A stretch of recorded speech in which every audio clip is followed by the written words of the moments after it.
상쾌한 아침 원주에서 출발합니다.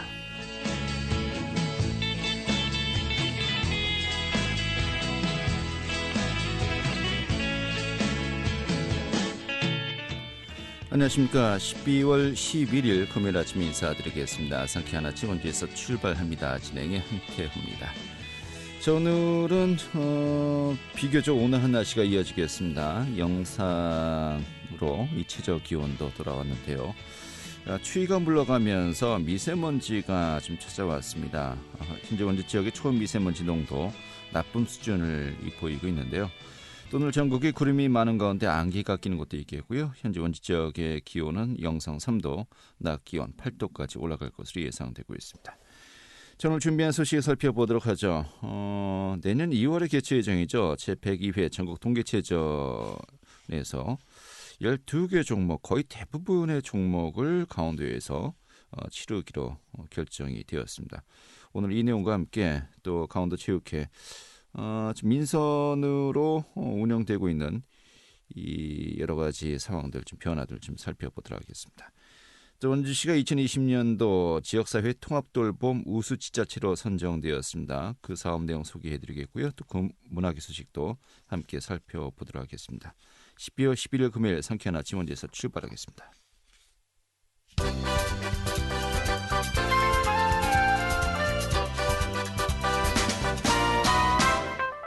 오늘의 주요 뉴스입니다.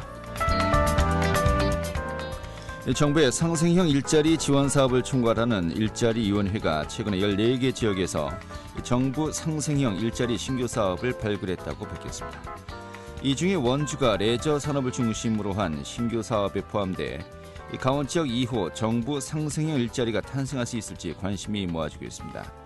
원주는 올해 5월 고용노동부 노사발전재단 공모에 선정돼 상생형 모델을 구체화하는 컨설팅 진행 중에 있습니다.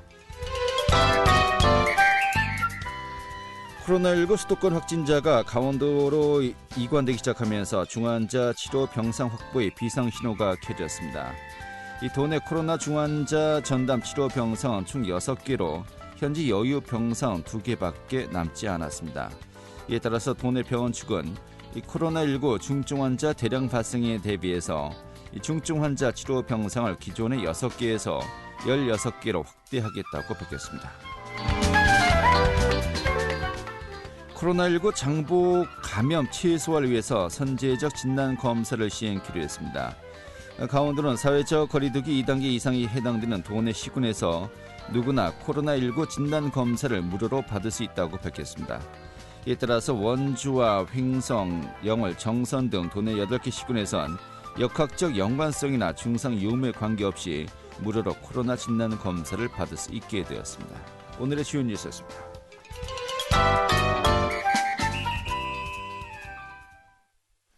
네, 강원도 체육회가 최근에 강원도 또 대한체육회 등과 논의를 한 끝에 내년 2월에 개최 예정이죠. 제102회 전국 동계체전 12개 종목을 이 도내에서 개최하기로 했습니다. 오늘 이 내용 전반적으로 살펴보도록 하죠. 강원도 체육회 양희구 회장 연결하겠습니다. 회장님. 네, 저 양희구입니다. 네, 반갑습니다. 전국 동계체전 네. 예정대로 치러지는 겁니까? 네, 코로나가 있어서 거리두기를 하면서 철저히 검역을 해가지고 대회 유치를 하도록 하는 걸로 되어 있습니다. 예, 그래도 대회 준비 못지않게 또 방역 어떻게 할 것인가. 네, 이것도 정말 큰 일이겠는데요. 그러군요. 철저하게 해서 대회를 유치하도록 지금 대한체육회와 문체부하고 다 협의가 된 그러한 상태입니다. 예, 그래도 예전에 비해서는 좀 선수단이라든지 임원진들 좀 참가 인원에 좀 아무래도 좀 영향이 있겠죠? 변동은 없을 것 같습니다. 왜냐하면 사전에 저희가 선수 접수를 받기 때문에 이건 금방 하는 대회가 아니고 사전에 한 몇 개월 전에 접수를 받아서 진행을 하는 거기 때문에 큰 변동은 없는 것 같습니다. 네. 근데 내년 2월에 개최 예정인데 이제 한 2달 정도 남은 거 아니겠습니까? 그렇습니다. 근데 이제 보통 동계체전 하면은 전국체전도 그렇고요. 몇 년 전에 아무리 늦어도 1년 전에는 개최지가 결정되는 것을 알고 있는데 2달 전에 결정됐어요. 원래 이런 겁니까? 그것은 저희가 2달 전에 된 것은 그동안에 한 1년 전에 저희가 동계체전은 결정이 됩니다. 네. 그런데 요번에 제가 그 문체부와 또 대한체육회 등과 협의를 해서 예. 그동안에 많은 이 15개 종목을 5개 시도에다가 분산 개최했기 때문에 예. 여기에 좀 많은 논란도 있었고 제가 또 많은 또 건의를 또 하였고 예. 그리고 우리 강원도가 동계체전을 유치한 그러한 도시인데도 불구하고 이런 소외받는 그러한 걸 느꼈기 때문에 제가 좀 강력히 그 개편 요구를 해서 예. 여기에 좀 늦어진 것 같습니다. 그래서 예. 지금 제 계획대로 잘 진행되고 있습니다. 그렇군요. 네, 이 동계체전이니까 뭐 분산 개최를 그동안에 많이 했었는데 뭐 여러 지역에서요. 이번에 좀 강원도로 집중했다. 좀 이런 그 논의 과정이 있었기 때문에 좀 비교적 늦게 그 최종 확정되었다. 이렇게 이해하면 되겠군요. 네, 그렇습니다. 그래요. 이게 그러면 그 종목이 더 늘었다고 하는데 전체적으로 12개 종목이에요. 어떤 종목들이 여기 포함되어 있는 겁니까? 저희 그 전국 그 동계체육대회는 빙상과 스키 등 그 5개 종식 종목과 3개 시범 종목을 운영되고 있습니다. 그리고 빙상 그 종목이 스케이팅, 쇼트트랙, 피겨 등이 세부 종목으로 나누어지면서 총 15개 세부 종목으로 대회가 운영이 됩니다. 네. 그 중에 이제 우리 강원도가 새로 컬링과 피겨, 아이스하키를 유치하여 총 12개 종목을 강원도에서 유치하게 되었습니다. 예, 그렇군요. 네네. 그럼 이제 제외된 종목은 어떤 거죠? 네.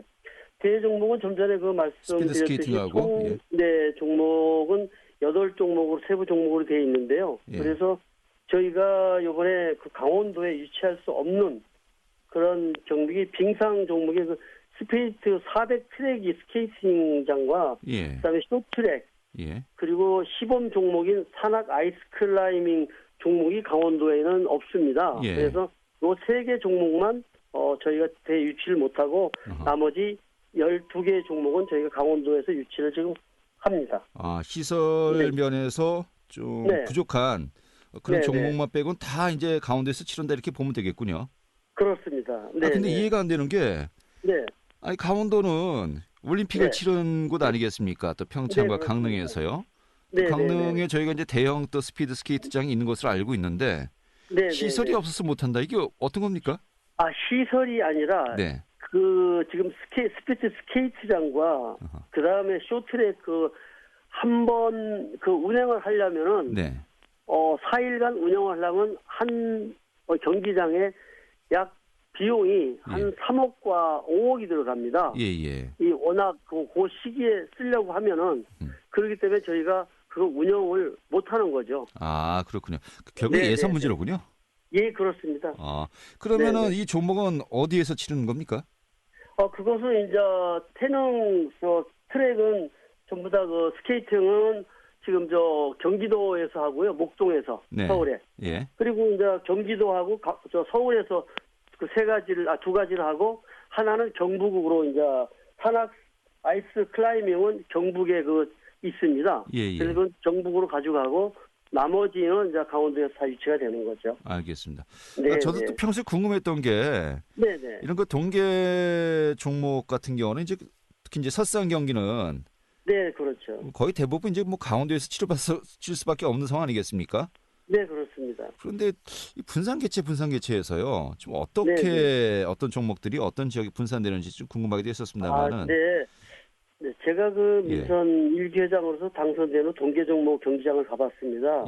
올 동계 경기장을 돌아보면서 참 우리가 강원도가 특히 동계올림픽을 치러한 성공적으로 개최한 지역인데 설상 종목이야 지금 말씀하신 대로 평창이 아니면 할 곳이 없습니다. 그렇죠, 그렇다 해도 빙상 종목을 서울과 경기에 빼앗기는 그런 명분과 그 실리를 다 잃은 것이라고 저는 생각했습니다. 그래서 아까 좀 전에 서두에 말씀드렸습니다만 문체부 장관과 대한체육회장과 간담회 개별적인 만남의 자리에서 수차례 걸쳐 강력히 의견을 개진하였고 그래서 강원도와 개최지 협조를 바탕으로 대한체육회 강원도체육회 사무처와 협의를 통하여 유치에 성공을 했습니다. 네, 네. 알겠습니다. 네.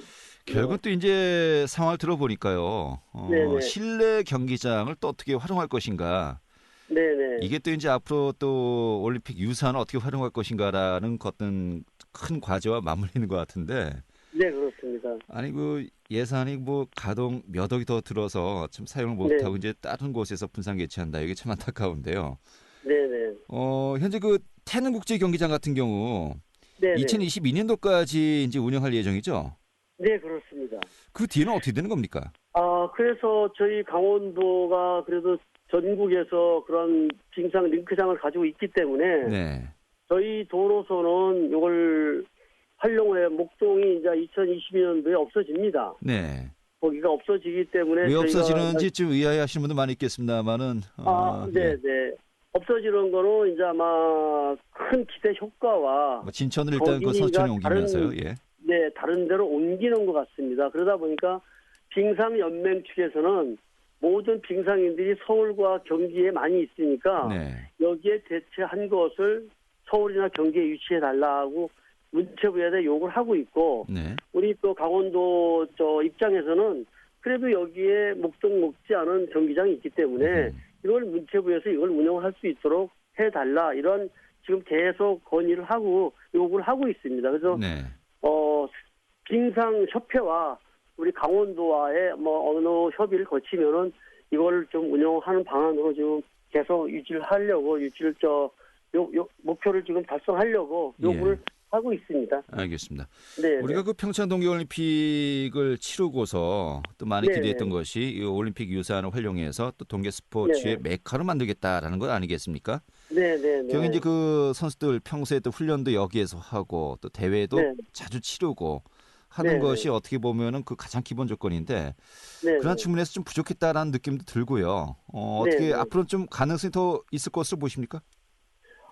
저희 강원도로서는 사실 동계 스포츠는 모든 경기를 아마 제가 보기에는 2022년, 2023년도에 청소년 동계올림픽이 다시 또 올림픽이 유치가 됩니다. 그렇기 때문에 모든 대유치 시설 경기장은 아마 강원도만이 할 수 있는 그러한 여건으로 충분히 가능하다고 보고요.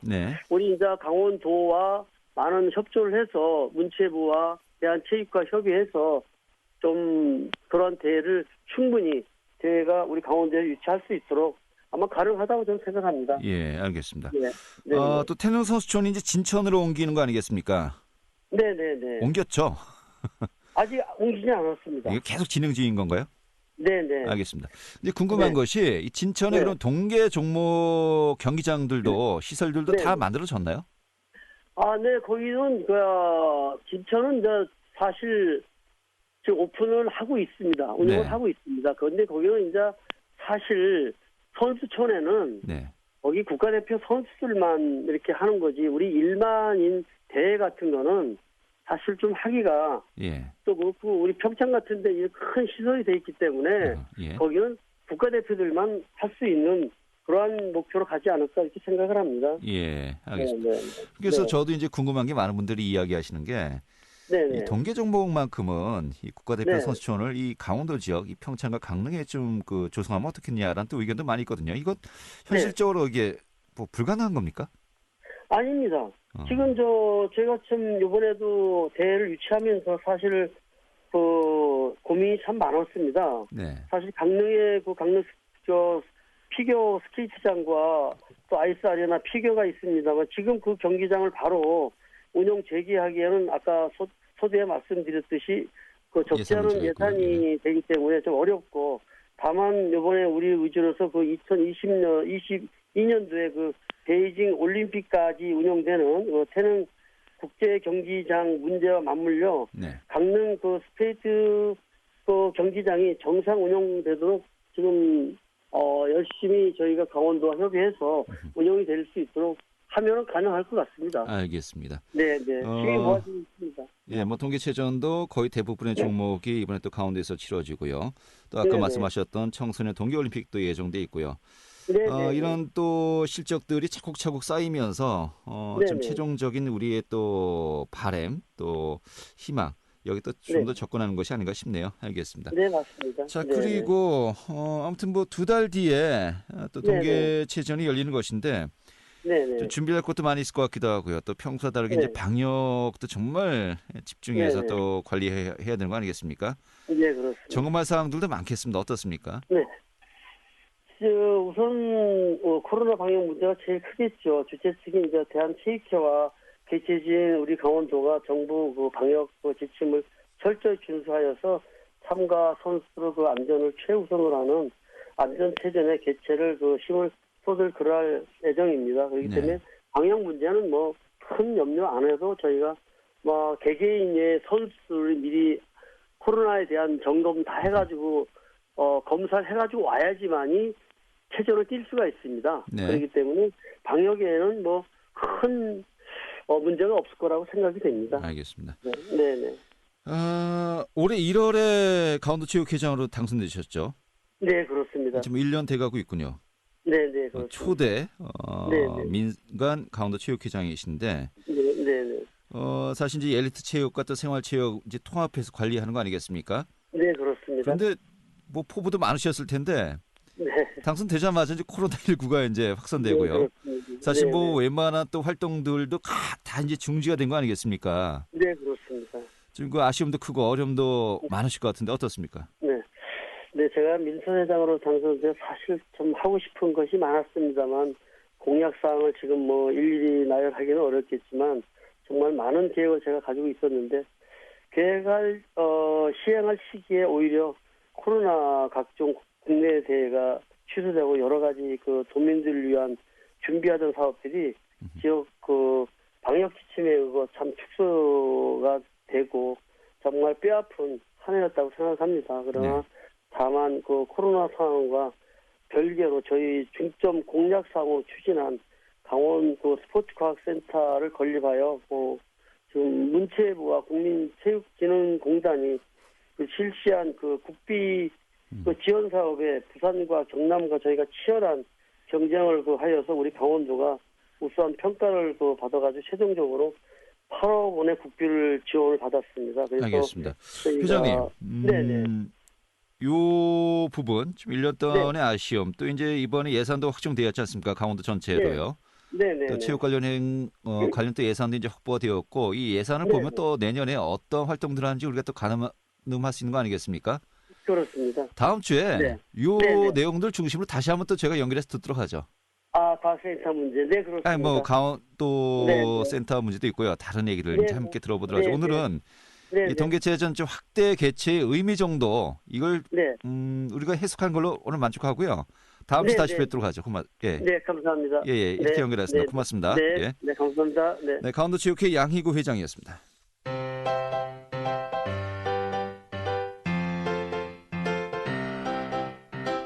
KBS 원주방송국이 유튜브 다시 듣기 서비스를 실시합니다. 매일 아침 강원 영서남부권의 뉴스와 정보를 전해드리는 상쾌한 아침 원주에서 출발합니다는 KBS 원주라디오 유튜브 채널을 통해 다시 들을 수 있습니다.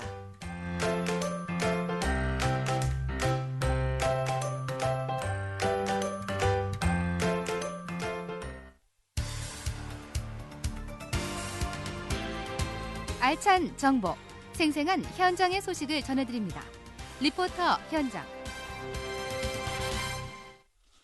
네, 지난 6월부터 원주시가 노인 분야의 지역사회 통합 돌봄 사업을 진행하고 있는데요. 전국에서 2020년 지역사회 통합 돌봄 우수지자체로도 선정되었다고 합니다. 이 사업에는 지역사회 여러 기관들이 함께 참여하고 있는데 오늘 소개해드리도록 하죠. 김민주 리포터 자리했습니다. 어서 오시죠. 네, 안녕하세요. 네, 자 먼저 지역사회 통합 돌봄 사업 이게 어떤 사업인지 소개부터 해주시죠. 네, 지역사회 통합돌봄이란 일상생활 안에서 돌봄이 필요한 주민이 각자의 필요에 맞는 복지를 누릴 수 있도록 하는 서비스를 말하는데요. 원주시가 전국에서 2020년 지역사회 통합돌봄 우수지자체로 선정됐다고 합니다. 현재 원주시는 초고령 사회로 진입하는 오는 2026년에 대비해서 강원도 공모사업으로 노인 분야의 원주형 지역사회 통합돌봄 선도사업을 진행하고 있는데요. 원주시 복지정책과 김도희 지역복지팀장에게 자세한 이야기 듣겠습니다. 원주형 지역사회 통합돌봄에서는 커뮤니티 케어 센터 4개소를 운영하고 원주 의료복지 사회적 협동조합과 연계하여 건강반장과 왕진 서비스를 실시하며 강원도 사회서비스원에서 직영하는 종합재가센터와 국민건강보험공단이 지원하는 마을관리소 4개소를 지역사회 통합돌봄 거점 인프라로 활용한 것이 좋은 평가를 받은 것 같습니다. 2019년 11월과 12월 원주시는 지역사회 통합돌봄에 대한 워크숍과 정책 간담회를 실시하였고 올해 3월 강원도 지역사회 통합돌봄 선도사업 공모 선정으로 8억 원을 확보하여 6월부터 노인 분야 지역사회 통합돌봄 사업을 진행하고 있습니다. 네, 자, 이 사업에는 또 고령 인구를 위한 방문 의료 확충 사업도 이제 포함되어 있군요. 네, 원주시는 지난 3월 강원도 지역사회 통합돌봄 선도사업에 선정되면서 지난 6월부터 사업을 시행하고 있는데요. 이 사업에 참여하고 있는 의료복지 사회적 협동조합은 지난 2014년 강원도 사회적 경제 선도기업으로 선정되어 장애인 주치의 사업이나 농촌지역 의료 사각지대 건강지원 사업 등을 진행해 왔습니다. 지난 6월부터 지역사회 통합돌봄 사업인 어르신들을 위한 왕진 서비스를 진행하고 있는데요. 지역사회 통합돌봄 사업에서 지원을 받아 본인 부담금 없이 왕진 서비스를 받을 수 있다고 합니다. 의료복지 사회적 협동조합은 앞으로 초고령 사회가 예상되는 만큼 진료가 필요한 사람을 병원이 직접 찾아가는 서비스가 더 필요할 것이라고 내다봤는데요. 자세한 이야기 원주 의료복지 사회적 협동조합 신승훈 전무에게 듣겠습니다.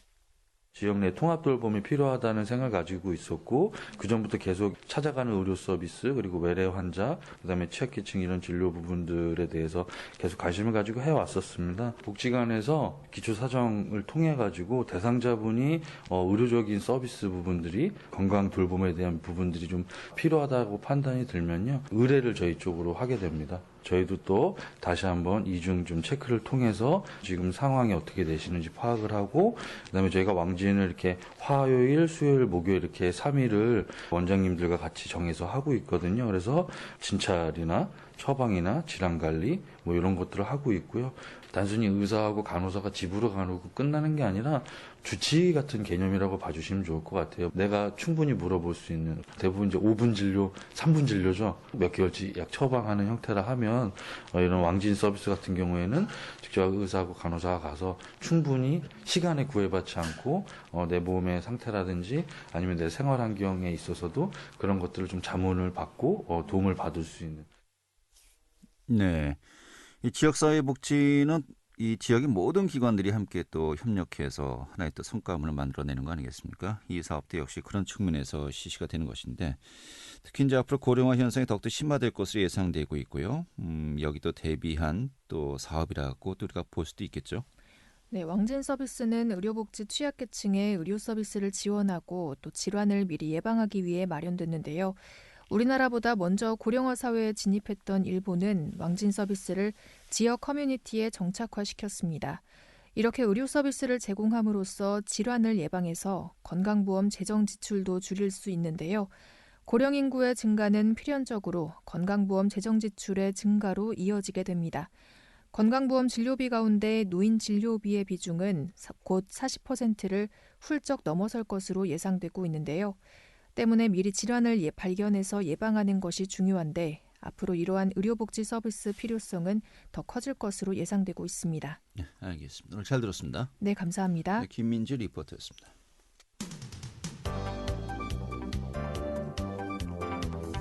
생생한 현장, 유익한 생활 정보를 전해드리겠습니다. KBS 원주라디오 상쾌한 아침 원주에서 출발합니다를 함께하고 있습니다. 네, 지역의 문화계 소식 들어보도록 하죠. 강원일보 문화부의 이현정 기자 연결하겠습니다. 여보세요? 안녕하세요. 네, 반갑습니다. 자, 올 한 해 또 다양한 활동을 펼쳐왔던 원주 예술인들을 격려하는 또 시상식이 있었다고 하는데 원주 예술상 시상식이에요. 또 어떤 분들이 이번에 대상을 차지했습니까? 네, 김병호 원주 미술협회 감사가 올해 원주 예술상 대상 수상자로 결정이 됐습니다. 이 백석대 교수인 김병호 감사는 한국미술협회 원주지부 회장과 도지회장, 또 강원 아트페어 조직위원장, 2018 강원 국제비엔날레 운영위원장 등을 역임했고 올 한 해 원주 예술 발전에 크게 기여했다는 평을 받았습니다. 또 사단법인 원주예총은 공로상 수상자로는 양승준 원주 문인협회 고문을 선정했고 신진예술상은 박하늘 원주 연극협회 사무국장에게 전달했습니다. 이외에도 자랑스러운 원주 예술인 원주 시상상에는 사진작가협회 장동성 씨가 선정이 됐다고 합니다. 네. 하지만 또 역시 코로나19로 문화예술계도 올해 큰 타격을 받았고 또 많은 지장이 있지 않았습니까? 네. 내년에는 정말 이런 것들이 모두 종식되고 많은 분들이 함께 했으면 좋겠고요. 자, 이제 문화예술 소식이 마찬가지입니다만 원주시립합창단도 어제 정기 연주회를 열릴 예정이었는데 역시 무관중 온라인 공연으로 진행이 되었어요. 이 소식도 좀 잠깐 전해주시죠. 네, 원주 시립합창단 제93회 정기 연주회가 어제 무관중 온라인으로 개최됐습니다. 이 원주 시립예술단은 코로나19 확산을 막기 위해서 이번 공연을 무관중으로 녹화하고 다음 주 중 유튜브를 통해서 게시한다고 밝혔는데요. 바흐 칸타타 시리즈 4번째인 이번 공연은 정남규 지휘자의 지휘로 콜레기움 무직지움 서울과 협연해 바흐가 함께한 칸타타를 선보입니다. 이 바흐가 특별한 예배에서 사용될 칸타타를 의뢰받아 작곡한 주여 진심으로 당신을 부릅니다. 또 어둠의 상황에서 빛을 간청하는 내용의 날이 저무는 동안 우리 함께하소서 등 칸타타의 진수를 선보일 예정이라고 하네요. 네. 자, 다음 주에 SNS 또 여러 가지 인터넷을 통해서 이 정기 연주에 또 관람할 수 있으니까요. 좀 많은 분들 미리 좀 체크해 두셨으면 좋겠습니다. 자, 또 강원문화재연구소가 대통령 표창을 받았군요. 네, 강원도 문화재연구소가 2020년 문화유산 보호 유공 대통령 표창을 받았습니다. 이 문화재청이 주관한 이번 포상에서 문화유산 보존 관리 분야 유공기관으로 선정된 건데요. 이 문화유산의 보존 관리와 방제 정책 수립, 또 매장 문화재 조사 지원, 문화유산 아카이브 구축을 통한 탁월한 업무 수행 능력을 인정받았습니다. 특히 2010년부터 문화재 돌봄 사업단을 운영하면서 전문 모니터링과 경미 수리 등을 통한 보존 관리 기틀을 마련했고 또 전국 최초로 사물 인터넷 기반의 문화재 안전관리 시스템 신기술 특허와 전국 확산 요 능력이 높이 평가됐습니다. 네, 알겠습니다. 자, 오늘은 문화계 소식 이렇게 좀 간략하게 살펴보겠습니다. 오늘 이렇게 정리하죠. 잘 들었습니다. 고맙습니다. 네, 강원일보 문화부의 이현정 기자였습니다. 자, 12월 11일 금요일에 함께했던 KBS 원주방송국의 상쾌한 아침 원주에서 출발합니다. 오늘 소식은 여기까지입니다. KBS 원주방송국의 일라디오 프로그램은요, 표준 FM 97.1MHz로 출자와 함께하고 있고요. 지금까지 기술의 한대희, 구성의 김유진이었고 저는 한태호였습니다. 자, 편안한 주말과 휴일 보내시고요. 다음 주 월요일 아침에 다시 뵙도록 하죠. 고맙습니다.